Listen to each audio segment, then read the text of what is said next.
Mesdames, Messieurs, bonsoir et bienvenue dans cette édition d'entretien privé.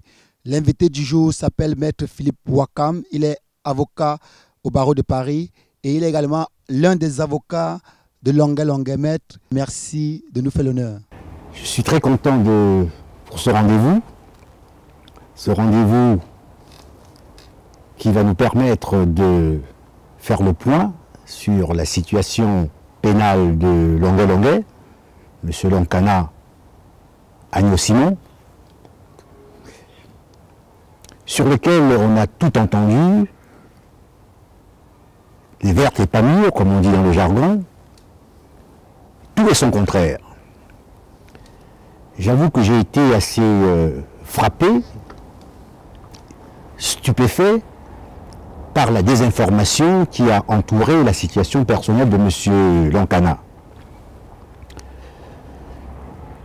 On a dit il y a quelques mois que M. Lonkana a été libéré à Paris. Depuis quelques jours, quelques semaines, j'entends sur toutes les ondes dire que M. Lonkana arrive au Cameroun. On va forcément y arriver. Avant d'aborder ces sujets, comment se porte M. Lonkana aujourd'hui? Il ne se porte pas bien, c'est au moins qu'on puisse dire. C'est vrai que c'est un monsieur qui a eu un moral d'enfer, solide. Et vous savez, quand on en souffre, quand on souffre des persécutions, quand on souffre des injures, quand on souffre des agressions, à ne plus en pouvoir, à un moment donné on craque.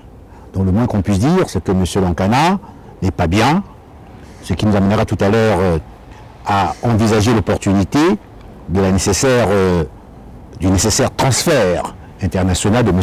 Lonkana au Cameroun. Qu'est-ce qui vous a poussé à briser le silence aujourd'hui? Ce qui m'a poussé à briser le silence, c'est d'abord la désinformation qui entoure la situation personnelle et pénale de M. Lonkana. Je disais tout à l'heure qu'on entend tout et son contraire. J'ai entendu dire que M. Lonkana arrivait au Cameroun dans quelques jours, ce qui n'est pas exact. J'ai entendu que M. Lonkana a été libéré à Paris, ce qui n'est pas exact. Des personnalités, des hommes de droit, des journalistes véreux ont donné des informations tous azimuts, non contrôlées, non vérifiées sur la situation personnelle de M. Lonkana. Il m'a paru nécessaire, en tant qu'avocat, l'un des avocats de Longuet Longuet à Paris, de faire le point pour rendre une information juste, adaptée et conforme à la situation réelle de M. Lonkana. Et je termine sur ce point pour dire que, au-delà de ces colportages, au-delà de tout ce qui a été dit de façon inexacte sur la situation personnelle de M. Lonkana, c'est une question de déontologie de la fonction de journaliste qui est en cause. Nous sommes dans un pays où la démocratie est encore balbutiante et en pleine gestation. La responsabilité des journalistes, c'est de vérifier la source de l'information, le moins qu'on puisse dire, de ne pas désinformer, mais d'informer, de vérifier les sources de l'information, de manière à ce que l'information communiquée au public, qui mérite d'inspirer la confiance dans l'information qui est donnée, puisse correspondre à la réalité des faits. C'est la raison pour laquelle j'ai décidé, en accord naturellement avec Longuet Longuet, de faire le point sur ce qu'est exactement la situation pénale de Longuet Longuet. Merci d'éclaircir cette situation dans notre émission. Mais maître, il a 8 ans de prison, il est dehors tous les jours, il a des spectacles, on le voit à la télé. Qu'est-ce qui lui permet d'être dehors de temps en temps? Longuet Longuet est un prisonnier, un détenu comme tous les autres prisonniers condamnés. Lorsqu'une personne a été condamnée à une peine d'emprisonnement, comme c'est le cas de Longuet Longuet, le procès ne s'arrête pas le jour de la condamnation. Vous avez toute une période post-procès dans laquelle il faut assurer l'avenir, la prochaine réinsertion sociale du détenu. Et cette période qui peut être considérée comme une période d'aménagement de la peine, d'aménagement de la peine se manifeste au travers d'un certain nombre de mesures, au rang desquelles les permissions de sortie. La permission de sortie permet aux détenus d'avoir un rapprochement familial, amical, relationnel avec l'environnement extérieur pour mieux préparer sa sortie prochaine. C'est la raison pour laquelle, de temps en temps, les Camerounais peuvent constater que M. Longuet est à Paris dans les rues, qu'il est en studio pour préparer les futurs albums. Vous savez que Longuet est un monsieur toujours en pleine effervescence dans ses œuvres artistiques. Il prépare des albums. C'est d'ailleurs l'une des raisons pour lesquelles il obtient des permissions de sortie. Ce sont des permissions de sortie qui sont essentiellement fondées sur des motivations de réinsertion sociale. On prépare l'avenir de Longuet lorsqu'il sera sorti de prison, de manière à ce qu'il ne soit pas complètement coupé de la réalité. Voilà. Et j'ajoute que les permissions de sortie ne sont pas toujours faciles à obtenir. Nous nous sommes battus à plusieurs reprises devant les juges d'application des peines qui refusent, qui résistent à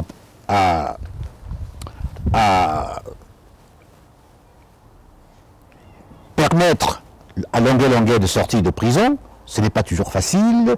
Nous nous battons devant la cour d'appel pour obtenir parfois des sorties de prison. Donc ce n'est pas facile. De ce point de vue, c'est une bonne chose de permettre à un détenu de pouvoir avoir une relation avec l'extérieur pour, je le répète, préparer sa future resocialisation. Pourquoi ne bénéficie-t-il pas d'une liberté conditionnelle comme le veut la loi française? La libération conditionnelle obéit à des critères, à des conditions bien précises. Pour bénéficier de la libération conditionnelle en France, un certain nombre de conditions doivent être remplies que M. Longuet ne remplit pas pour l'instant. Il en remplit certaines, mais pas d'autres. Notamment, M.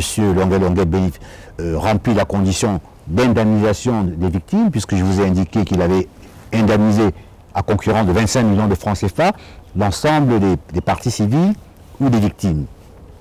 M. Longuet a un bon dossier disciplinaire, puisqu'il a un comportement irréprochable en prison.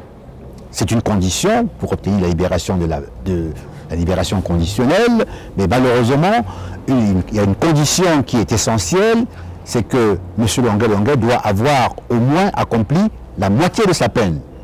Or, à l'heure où je m'exprime, M. Longuet n'a pas encore accompli la moitié de sa peine. Cela ne tardera pas à venir. Je crois qu'il faut encore patienter quelques semaines, je crois. D'ici la rentrée prochaine, septembre, M. Longuet sera libérable, en tout cas pourra bénéficier de la libération conditionnelle. Mais je considère pour ma part que ce n'est pas le but poursuivi. M. Longuet n'a pas besoin d'avoir une quelconque libération conditionnelle en France. Le but, l'objectif, la volonté, la détermination et le droit, pour ainsi dire, de Longuet, c'est de rentrer chez lui au Cameroun, conformément aux accords de coopération en matière judiciaire entre la France et le Cameroun, pour purger sa peine. Que prévoit cet accord, maître? Est-ce que vous pouvez expliquer à nos téléspectateurs le contenu de cet accord? Les accords de coopération judiciaire entre le Cameroun et la France du 21 février 1974 prévoit la possibilité pour les ressortissants des deux États condamnés de pouvoir demander l'exécution de leur peine dans leur pays d'origine. C'est l'esprit de la loi, de la Convention. Et à ce titre, une condition est nécessaire, c'est l'accord des deux pays. Du pays requérant, celle qui fait la demande, et du pays requis, celle dans laquelle le détenu, ou le condamné plus exactement, purgera sa peine. Depuis quelques mois, on annonce sans cesse imminent le transfert de M. Longuet Longuet au Cameroun. Qu'en est-il exactement? M. Longuet Longuet a exercé un droit, qui est son droit. Vous savez, celui qui exerce le droit, son droit, ne cause de tort à personne. M. Longuet Longuet a exercé son droit, le droit de rentrer chez lui, au Cameroun, exécuter sa peine, le restant de sa peine. Cette demande a été déposée au Bureau d'entraide pénale internationale le 13 février 2014.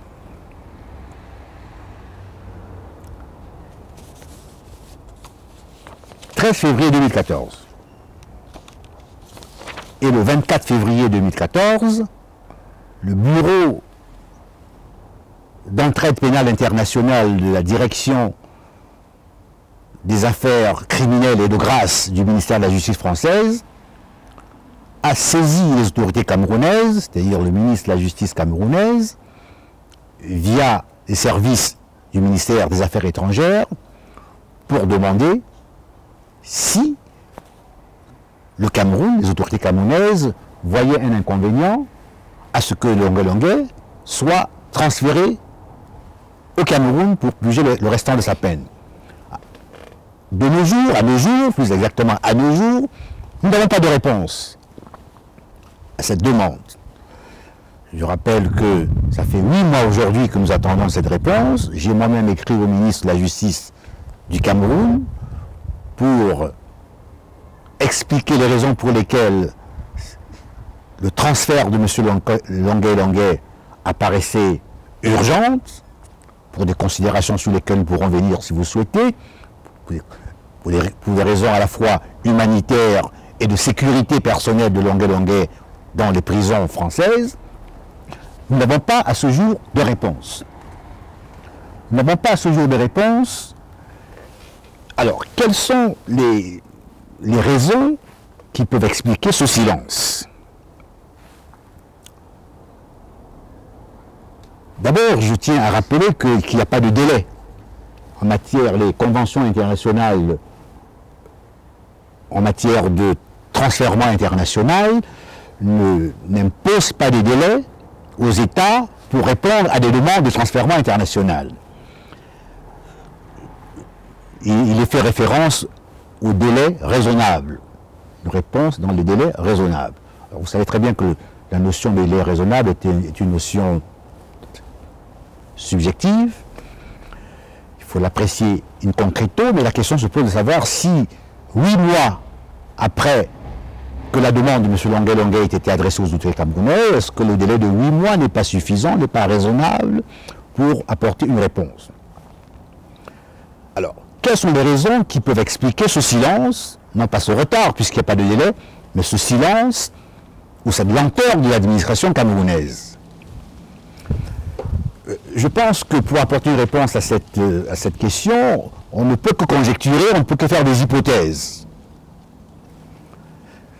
faute d'éléments scientifiques objectifs. Alors je pense, on peut penser qu'il s'agit d'un silence qui est motivé par des considérations politiques. Je ne pense pas, à mon avis, qu'il y ait une raison ou un mobile politique, puisque la nature de l'affaire n'est pas politique en elle-même. Alors, s'agit-il d'une question, d'une raison juridique? Je ne le pense pas, puisque les autorités camerounaises ne sont pas enfermées dans un délai de réponse. Est-ce qu'on peut considérer que dans le silence, c'est un refus? Parce que vous savez, en droit administratif, lorsque l'administration, l'autorité administrative ne répond pas à une demande qui est formulée, on peut en tirer les conséquences sous le plan d'un refus implicite de rejet. Est-ce qu'on peut considérer que c'est le cas de M. Longuet? Je ne pense pas, puisque nous sommes quand même sur une question qui concerne des rapports entre deux États, et que pour des raisons, pour des exigences de civilité diplomatique et de coopération judiciaire, le Cameroun est tenu, pas obligé, est tenu de répondre à une demande qui est formulée par l'État français. Pour être plus précis, au jour d'aujourd'hui, vous voulez nous dire que le gouvernement camerounais n'a pas encore répondu à la demande française? À ma connaissance, je pense sans me tromper, qu'il n'y a pas encore de réponse officielle du Cameroun. Mais je pense que, sans avoir eu une confidence du ministre de la Justice, M. Laurent Esso, je n'ai pas de confidence particulière, et sans sonder les reins et cœurs du ministre de la Justice, je pense que son silence peut s'expliquer par des considérations d'opportunité. C'est-à-dire que M. le ministre estime, alors sous son contrôle, hein, il estime que pour des raisons d'opportunité, ce n'est pas le moment. Il faut dire ici à nos téléspectateurs que notre compatriote Longuet Longuet a été plusieurs fois victime d'agressions en prison, d'où vous parlez des raisons humanitaires. Voulez-vous nous faire croire, maître, que le gouvernement camerounais souhaite laisser son citoyen crever dans les prisons françaises? Le gouvernement camerounais n'est pas informé de la parfaite et de la réelle situation de M. Longuet Longuet. Alors, l'occasion me permettra aujourd'hui de vous expliquer, ou en tout cas d'exposer, et je pense que le ministre de la Justice nous entend, l'urgence qu'il y a à transférer Longuet Longuet au Cameroun. Je disais tout à l'heure, c'est pour des considérations juridiques. Son transfert s'explique par des raisons de droit, puisque le transfèrement international est un droit. Celui qui exerce un droit ne fait de tort à personne. Longuet Longuet exerce son droit de purger le restant de sa peine au Cameroun, c'est son droit. Mais au-delà de cette considération, de cet argument juridique, il y a des considérations humanitaires. C'est-à-dire le fait pour M. Longuet Longuet d'être en capacité de vivre dans un environnement familial. Vous savez que Longuet Longuet a pour l'essentiel de sa vie vécu au Cameroun. Sa famille s'y trouve. Je vous rappelle que M. Longuet a perdu son père il y a quelques mois et n'a pas pu assister à l'enterrement de son père. C'est une raison humanitaire qui peut conduire M. Longuet Longuet à demander son rapprochement vers le Cameroun pour pouvoir exécuter sa peine. Il y a aussi des raisons, je dirais, sécuritaires. Tout à l'heure, vous parlez des agressions. M. Longuet Longuet a subi des agressions physiques insupportables en prison. Vous savez que dans l'ensemble des prisons françaises, la plupart des prisons françaises, il existe des gangs de voyous, de caïds, qui ont cette capacité à sévir sur une catégorie de population carcérale, c'est-à-dire des personnes qui ont été condamnées pour des infractions sexuelles, comme c'est le cas de M. Longuet Longuet. Alors, ces caïds, ces voyous, ces banques qui sont des co-détenus, agressent. M. Longuet a subi à 12 reprises des agressions physiques. J'ai devant moi, pour des besoins de la véracité de l'information, des certificats médicaux établis par des médecins du service d'ophtalmologie de l'Oise qui écrit, c'est le docteur Patronin qui écrit, M. Loncana se présente avec des douleurs oculaires à la suite d'une rixe, d'une bagarre généralisée. Son acuité visuelle est à lolo, c'est-à-dire c'est l'œil au beurre noir, incapacité temporaire de travail, 8 jours. Liancourt, 9 septembre 2013, le centre hospitalier de l'AENEC, l'unité de soins ambulatoires. Le docteur Georges Patrouille écrit « Je certifie M. Loncana. Il me dit avoir été agressé par plusieurs personnes connues. vers 14h30 au centre pénitentiaire de Liancourt. Il aurait été mis au sol, aurait reçu plusieurs coups de poing et pied. M. Lonkana se plaint de douleurs cervicales gauche, au niveau de la lèvre supérieure et de la cheville. On retrouve une douleur alléguée à la palpation surorbitaire droite, une démabraison sous-orbitaire extrême gauche, une plaie superficielle de la partie muqueuse de la lèvre de 1 cm, une douleur alléguée à la palpation de la cheville gauche. Incapacité de travail, 10 jours. Certificat médical, et je m'arrête là, du docteur Samboulifa. 18 octobre 2013. Traumatisme crânien. Traumatisme facial. Traumatisme des deux coudes. Incapacité de travail, 15 jours. C'est grave. C'est grave d'être détenu en France dans une prison et de subir des agressions physiques. Je crois que l'une des missions de l'État, c'est aussi d'assurer la sécurité des personnes qui sont détenues dans les centres de détention ou dans les maisons d'arrêt. Monsieur Lonkana souffre dans sa chair. Ces agressions physiques justifient à elles seules son transfert vers le Cameroun, dans l'exercice normal de son droit. Mais ce n'est pas tout. Monsieur Lonkana subit des agressions morales et psychologiques. Vous savez que M. Lonkana reçoit presque quotidiennement des crachats sur le visage. Des crachats onctueux de couleur jaune sur le visage par ces groupes de caïds dont je parlais et qui sévissent. C'est une culture carcérale d'un certain nombre de personnes qui ne supportent pas des condamnés à des infractions sexuelles.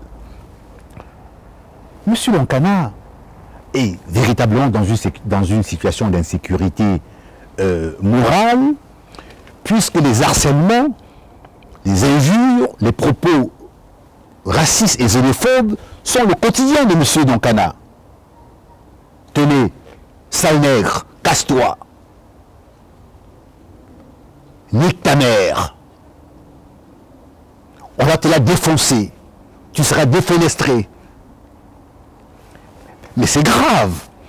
Donc, voyez-vous, des agressions physiques répétées, 12 agressions, des agressions morales, c'est une véritable persécution contraire à la dignité et à l'honneur de tout être humain. Vous êtes son avocat. Que comptez-vous faire justement pour accélérer ce transfert vers le Cameroun? Le transfèrement de M. Lonkana ne devrait pas susciter une quelconque stratégie. Comme je vous ai dit, M. Lonkana exerce un droit et on ne peut pas reprocher à quelqu'un qui exerce son droit de le faire. Ce qu'il convient de faire pour l'instant, me semble-t-il, dans l'immédiat, en tout cas dans les tout prochains jours, c'est d'abord de saisir le ministre de la Justice du Cameroun au vu d'un dossier dans lequel l'urgence doit être caractérisée. Il faut informer le ministre de l'urgence qui consiste à faire partir M. Lonkana de la prison dans laquelle il se trouve actuellement vers le Cameroun comme il a souhaité. Souvenez-vous, et je m'arrête là, les Français qui avaient commis des exactions au Tchad et qui sont repartis dans la foulée en France purger leur peine. Alors, pourquoi est-ce que M. Lonkana ne bénéficierait pas du même traitement conformément à la loi, à la Convention?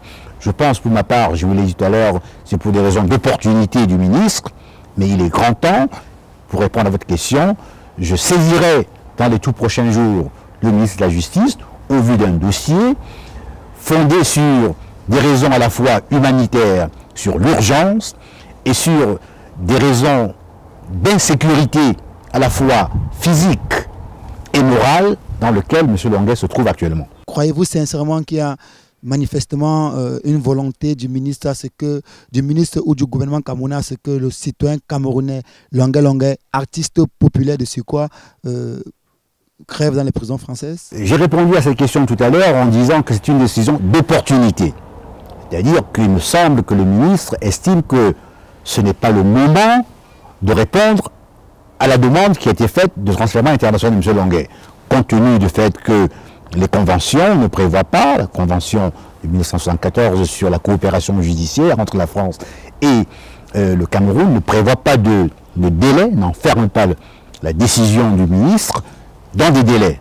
Alors, ce n'est pas une question politique, ce n'est pas une question juridique, c'est une question d'opportunité à mon sens, c'est-à-dire le moment n'est pas venu pour faire retourner Longuet au Cameroun. Mais j'ajoute qu'il est important de saisir à nouveau le ministre au vu des éléments dont nous avons évoqué, que nous avons évoqués tout à l'heure, c'est-à-dire des considérations tenant à la sécurité personnelle de M. Longuet en prison, et également pour des raisons humanitaires, de faire en sorte que M. Longuet puisse exécuter le reste de sa peine au Cameroun. Merci pour votre disponibilité, merci de nous éclaircir, d'éclaircir nos téléspectateurs dans le cas de notre compatriote Longuet. Merci une fois de plus d'être venu. Mesdames, Messieurs, j'espère que vous sortez éclaircis de cette émission. Très bonne suite de programme sur votre chaîne préférée. Au revoir.